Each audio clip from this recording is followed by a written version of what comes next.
Hello, this is Dr. Grande. Today I will analyze the case of Ashley Nicole Haydt. First, I'll look at the background of this case, move to the timeline of the crime, then offer my analysis. Ashley Nicole Haydt was born in 1985 and was raised in Pennsylvania. At some point, her parents separated. Ashley moved to Taylor, Alabama, because that is where her mother ended up. Taylor is 7 miles southwest of Dothan. Eventually, Ashley had 4 children and worked at the Wiregrass Rehabilitation Center in Dothan. In October 2013, Ashley became romantically involved with a man named Terry Daniel Brooks, who went by the name Danny. Danny was born in 1974, lived in Taylor, and worked for a contractor. He married a woman named Casey. They had a daughter together in 1998 and a son in 2002. Danny divorced Casey in 2004, and she died in a motor vehicle collision the next year. Ashley wanted a long-term relationship with Danny. She was desperate to get married, but Danny wasn't interested. The couple separated in 2016. After this, Ashley realized that she was pregnant with Danny's child. On June 26, 2017, she had a son named Lincoln. A contentious custody dispute followed. Sometime around September 2017, Danny started dating a woman named Christina.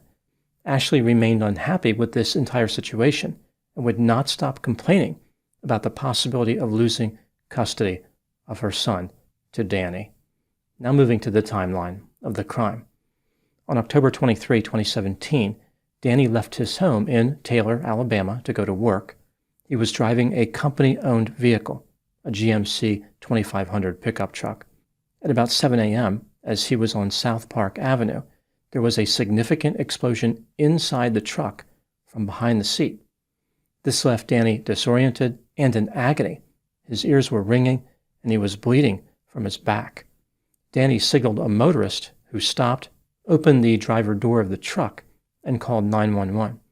Here is what the police found during the course of their investigation. Danny sustained damage to his lower back and had burns on his arms. He was taken to a hospital where he had surgery to remove shrapnel. Danny remained there for 4 days and eventually made a full recovery. The company pickup truck was heavily damaged. There was a hole in the driver's seat as if a projectile had passed through it. Concerned about a secondary explosive, the local police secured the scene and called the bomb squad and the ATF.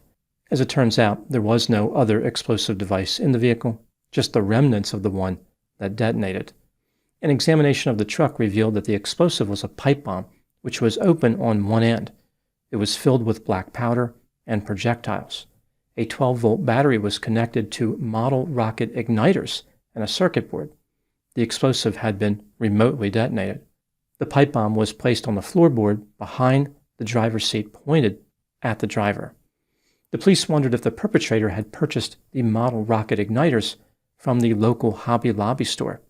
They looked through video surveillance from the store and found a man purchasing igniters on October 17, just 6 days before the explosion.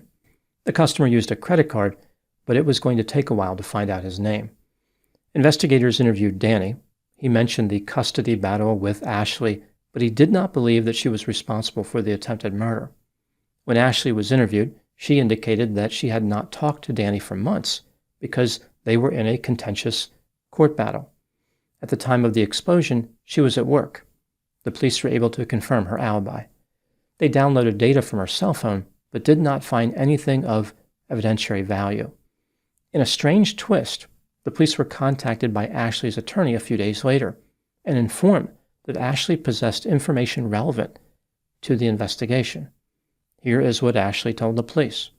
She worked with a man named Sylvio King.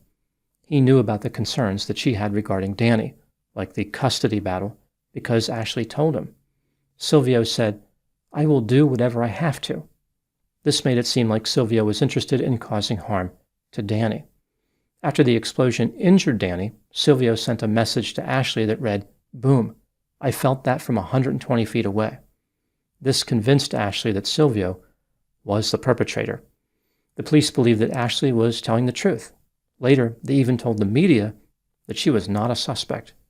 A few hours after Ashley supplied this information to the police, Sylvio called 911 and said that he was in his vehicle. he found a note that read, "You're next, boom." Investigators believe that Sylvio had perpetrated a hoax to throw them off the trail, like he wasn't the bomber, rather he was a victim too. They searched his apartment on 6th Avenue in Dothan and recovered components that matched the remnants of the bomb found in the company pickup truck. When investigators confronted Sylvio with the evidence, he admitted that he was the bomber, but denied homicidal intent. Referring to Danny, Sylvio said, "I just wanted to scare him off. It wasn't supposed to be like that." So he had planted a bomb in the truck Danny was driving, but definitely did not want Danny to die. He was just looking to cause some fear. When asked about Ashley's involvement, Sylvio refused to implicate her, but made a cryptic statement implying that she was involved. When the police searched Sylvio's phone, they found a lot of curious messages between him and Ashley. At no point did Ashley ever directly ask Sylvio to murder Danny, but the messages made it seem like they were working on something important together.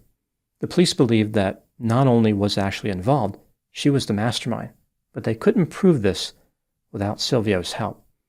When Sylvio went to jail, he reached out to Ashley, but she would not respond to his messages. This led to Sylvio having a change of heart. He was now ready to be of assistance to the police and cut a deal. Here is what he told investigators. In 2017, Ashley sent him a friend request on Facebook, and they started communicating. She accused Danny of being harmful to her and shared many other grievances about him. She was constantly complaining about Danny.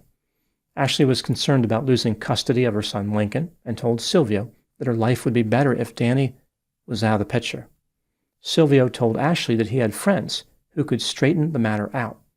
About a month later, Ashley asked Sylvio if he could get in touch with those friends.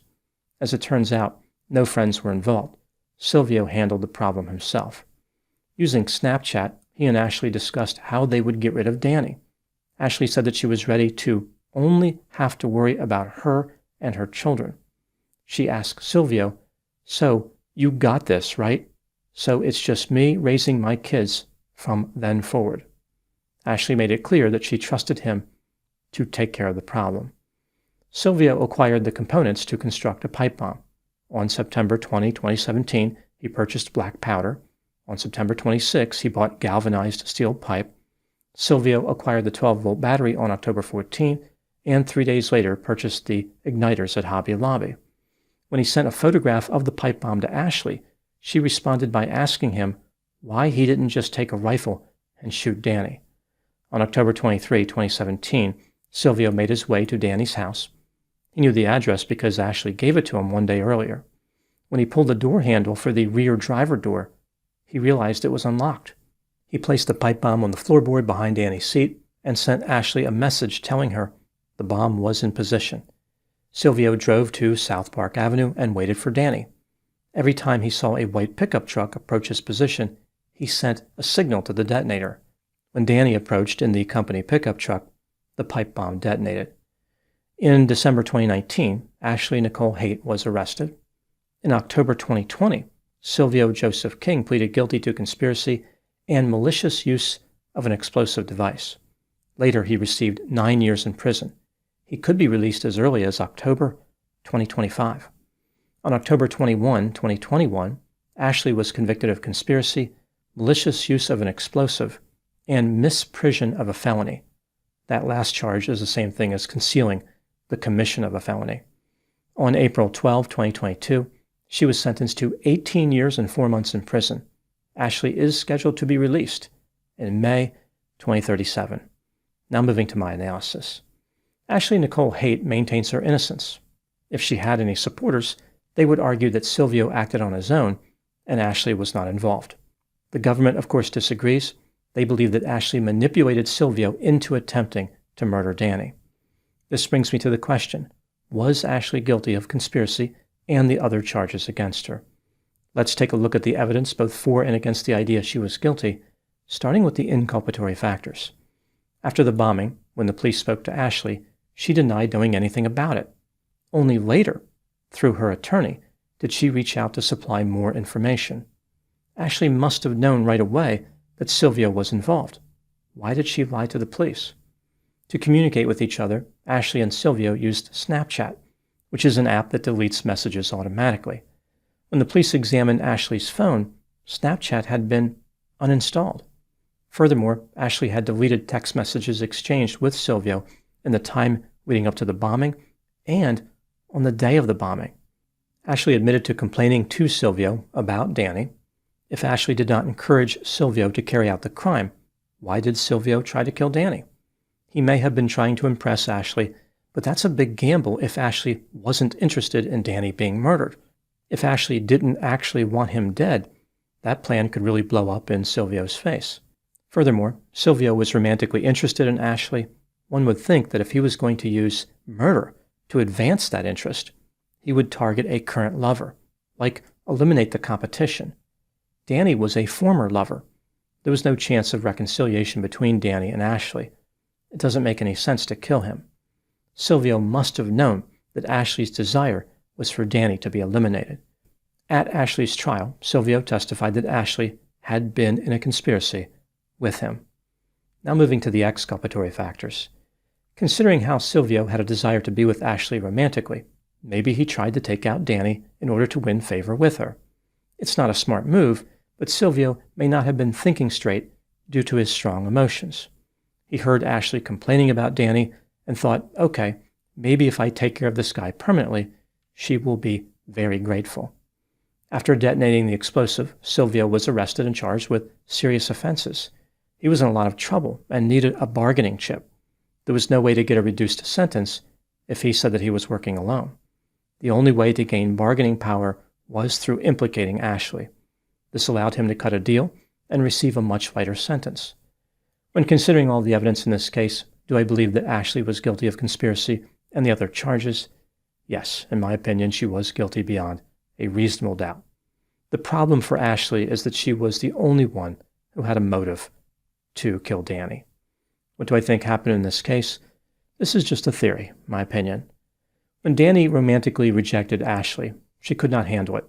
She used every possible method she could think of to win him back. Ashley was hoping that her pregnancy would sway Danny, but it didn't. He was not open to reconciliation. What's more, he was interested in custody. Ashley decided that she wanted Danny killed, but she did not want to carry out the murder herself. At some point, while at work, Ashley noticed Sylvio. She could tell that he was attracted to her, which made him easier to manipulate. Ashley transmitted a barrage of grievances about Danny to Sylvio, careful never to use words like murder or homicide. Even so, her intent was crystal clear. Sylvio knew exactly what Ashley wanted. It's not clear why Sylvio decided to use an explosive device. His plan was cumbersome and guaranteed to leave evidence behind. According to Sylvio, Ashley suggested he shoot Danny with a rifle, which makes it sound like she thought the bombing plan was too cumbersome. Ashley was looking for a supercharged version of John Wick, but ended up with a MacGyver who thought Hobby Lobby was a military surplus store. After the explosion, Ashley didn't know what to do. At first, she denied involvement, but then she started wondering if that was a good idea. What if the police tracked the bomb components back to Sylvio? Would he implicate her? Ashley did not want to take that chance and was confident there was no evidence of her communication with Sylvio. She decided to strike first by implicating him. Initially, investigators fell for this tactic, but then Sylvio decided to blow up Ashley's story of innocence. Now moving to my final thoughts. This case illustrates why a manipulative person should never be underestimated. When Ashley failed to manipulate Danny into reconciliation, she decided to destroy him. To accomplish that goal, she manipulated Sylvio. Ashley was driven by powerful emotions to get what she wanted one way or the other. When Sylvio failed her, she quickly threw him under the bus. The lesson learned in this case is that being resistant to the ability of a manipulator is a benefit, but it is not a perfect defense, because there will always be someone else who is not resistant. Those are my thoughts on the case of Ashley Nicole Haydt. Thank you so much for watching. I'll talk to you soon.